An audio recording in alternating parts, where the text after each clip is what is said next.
بس اس پہلو سے ہم کیا دھوکہ دے سکتے ہیں؟ ہمیں تو یہ موقع دو کہ ہم جو ہیں اپنے آپ کو ان کو دکھا سکیں اور یہ دیکھ لیں خود کہ ہم کیا ہیں۔ دھوکہ تم دے رہے ہو کہ ہماری رستوں میں روکیں ڈالی ہوئی ہیں۔ اگر ہم گندے ہیں تو ہم لوگوں کو دیکھنے دو، وہ دیکھیں گے ہمارے منہ پہ تھوکیں گے کہ گندے لوگ ہیں۔ تم کیوں تھوکتے ہو ان کو دکھائے بغیر؟ وہی سلوک کر رہے ہو جو حضرت محمد رسول اللہ صلی اللہ علیہ وآلہ وسلم کے ساتھ آپ کے دشمنوں نے کیا تھا۔ وہ واقعہ میں نے پہلے بھی کئی دفعہ بیان کیا ہے۔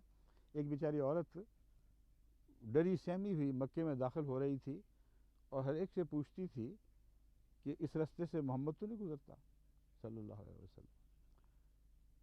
پوچھنے والے کہتے تھے کیا بات ہے؟ کہتی تھی وہ بڑا جادوگر ہے، میں نے یہی سن رکھا ہے، میں ڈرتی ہوں اس عمر میں کہیں مجھ پر اس کے جادو نہ چل جائے، میں تمہاری گئی۔ وہ پوچھتی پوچھتی بیچاری بڑھیا کمر جھکی ہوئی، بہت بوجھ ساتھ اٹھایا ہوا، ایک جگہ سے گزری تو حضرت اقدس محمد رسول اللہ صلی اللہ علیہ وسلم سامنے سے تشریف لا رہے تھے۔ اس نے یہی سوال آپ سے کیا کہ بھائی مجھے بتا کہ اس رستے سے محمد تو نہیں گزرتا؟ میں نے کہا بی بی میں تمہیں بتاؤں گا، لیکن تم بوڑھی ہو، کمزور ہو، بوجھ اٹھایا ہوا ہے، مجھے اپنا بوجھ اٹھوا دو، میں اٹھا لیتا ہوں، بتاؤ کہاں جانا ہے، میں ساتھ چل کے وہاں چھوڑ کے آتا ہوں۔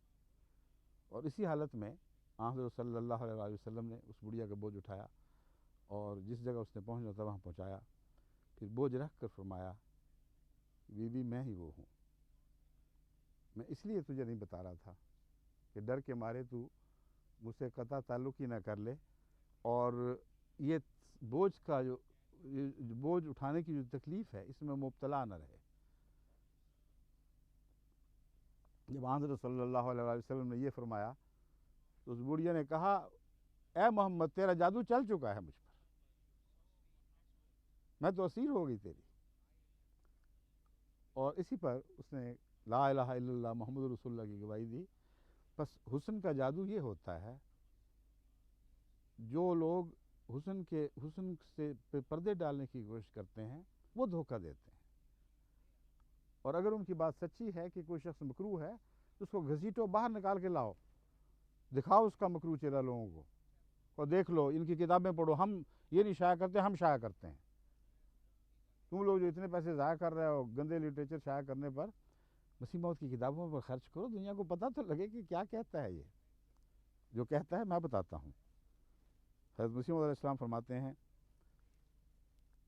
اور ہم ایمان لاتے ہیں کہ جو شخص اس شریعت اسلام میں سے ایک ذرہ کم کرے یا ایک ذرہ زیادہ کرے یا ترک فرائض اور اباحت کی بنیاد ڈالے وہ بے ایمان اور اسلام سے برگشتہ ہے۔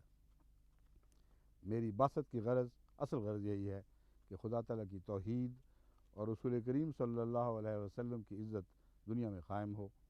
میں یقیناً جانتا ہوں کہ میری نسبت جس قدر تعریفی کلمات اور تمجیدی باتیں اللہ تعالیٰ نے بیان فرمائی ہیں، یہ بھی در حقیقت حضرت صلی اللہ علیہ وسلم ہی کی طرف راجع ہیں، اس لیے کہ میں آپ ہی کا غلام ہوں اور آپ ہی کے مشکات نبوت سے نور حاصل کرنے والا ہوں، اور مستقل طور پر ہمارا کچھ بھی نہیں، کوئی الگ بنیاد نہیں۔ اسی سبب سے میرا یہ پختہ عقیدہ ہے کہ اگر کوئی شخص حضرت صلی اللہ علیہ وسلم کے بعد یہ دعویٰ کرے کہ میں مستقل طور پر بلا استفاضہ، یعنی محمد رسول اللہ سے فائدہ اٹھائے بغیر بلا استفاضہ حضرت صلی اللہ علیہ وسلم سے معمور ہوں اور خدا تعالیٰ سے تعلق رکھتا ہوں، تو وہ مردود اور مخذول ہے۔ خدا تعالیٰ کی ابدی مہر لگ چکی ہے اس بات پر کہ کوئی شخص وصول اللہ کے دروازے سے آ نہیں سکتا بجز اتباع حضرت صلی اللہ علیہ وسلم کے۔ یہ ملفوظات جلد سوم 284 اور 287 سے لیا گیا ہے۔ پھر منظوم کلام میں آپ فرماتے ہیں اسلام سے نہ بھاگو، راہ خدا یہی ہے، اے سونے والو جاگو، شمس الضحیٰ یہی ہے۔ مجھ کو قسم خدا کی جس نے ہمیں بنایا، اب آسماں کے نیچے دین خدا یہی ہے۔ حضرت محمد مصطفیٰ صلی اللہ علیہ وآلہ وسلم ہی کے عشق کا یہ کارخانہ ہے جسے آپ احمدیت کے طور پر دیکھ رہے ہیں، اور یہ چشم رواں حضرت مسیح علیہ السلام فرماتے ہیں این چشم رواں کے بخل کے خدا دے ہم یک قطرے ہی ز بحر کمال محمد است. السلام علیکم ورحمۃ اللہ وبرکاتہ.